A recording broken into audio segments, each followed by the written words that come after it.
the colon, it becomes what? Feces. It becomes feces. Okay? And technically it doesn't change names until it reaches the toilet. When it's in the toilet, what is it? It's just poop. It's poop. Yeah. Just say it, poop. It feels good. Just say poop. Yeah. Okay? That's a technical term. It is poop. Okay? You know, dogs poop, babies poop.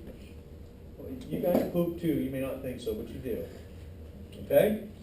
So yeah, once it gets to that point, it's feces. Once it leaves you, it is poop.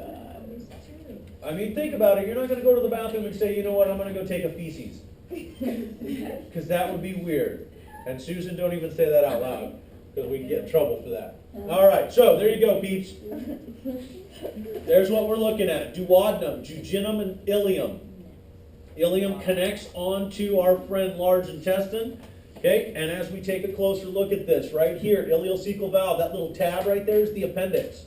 That little wormy looking thing. Vermiform appendix. Vermiform appendix. Okay, from there, ascending, transverse, descending. This is the sigmoid right in here. This little bendy area right here is called the sigmoid. And then rectum. After that, poop. Why appendicitis? Right? Why is it what? Appendix. Why do we have a, why does it get sick, or why do we have it? Yeah, why does it get sick? Well, could be anything. Could be an infection. They say that that hosts the biggest majority of our bacteria. All right? Okay, any questions on this so far? Any questions on this? I personally, myself, I get excited every time I lecture on the digestive tract. I really do. There's just something about the digestive tract that just, yeah. I love it. I really do. Histology of small intestine, circular folds. Got to get it to spin. Okay. Intestinal villi, well, finger-like projections. Mucosa, we're talking about surface area, and simple columnar for absorption, right? Longer than it is wide, surface area. There you go, circular folds. Okay, intestinal glands, well, it's all about mucus. Eject mucins onto the intestinal surface. And there's what it looks like. Just keep churning it. Absorb, churn, absorb, churn. What's it called when we move food one direction? Peristalsis. Rhythmic movement. Okay, closer look. Mucosa, submucosa, muscularis. We've got to have that muscularis for peristalsis.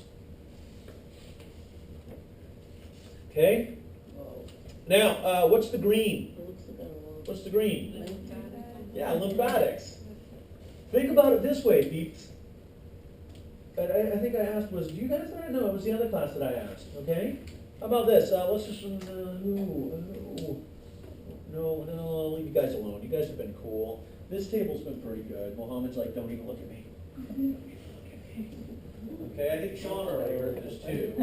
You know, let's go with Maria. Why not?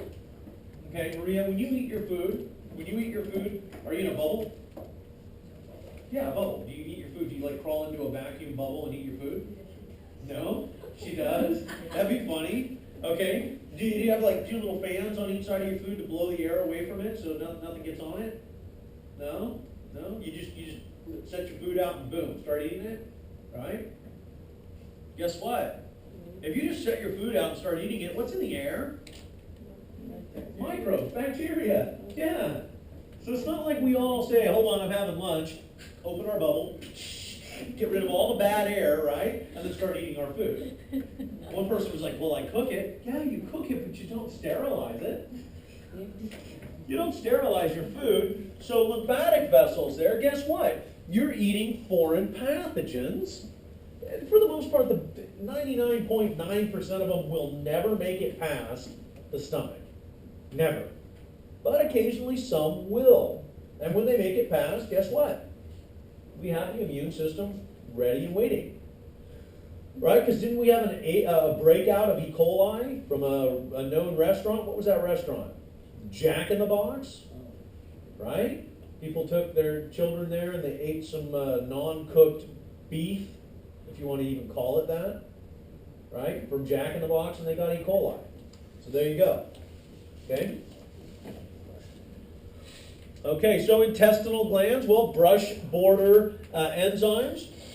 What do these do? Break down material that comes in contact with them. So if you think about it this way, if you take a brush, like a brush, and you brush your pet, do you get fur off of them? Yeah, so what do you think these brush borders are doing to your food? They're pulling little pieces of it off. Who would have thunk it? Yeah, so you have this bolus of food, it's already kind of liquid anyways. You're just peeling off all the stuff so you can break it down. Okay, enteropeptidase, well, a brush border enzyme activates pancreatic proenzyme trypsinogen. Okay, then we're back to our pal enteroendocrine cells produce intestinal hormones such as gastrin, CCK, you can just call that CCK, and secretin, which we saw at the beginning. Okay, what are they going to do? Well, they're going to either stimulate or inhibit the process. All right, good, we're right where we're supposed to be, so let's do this.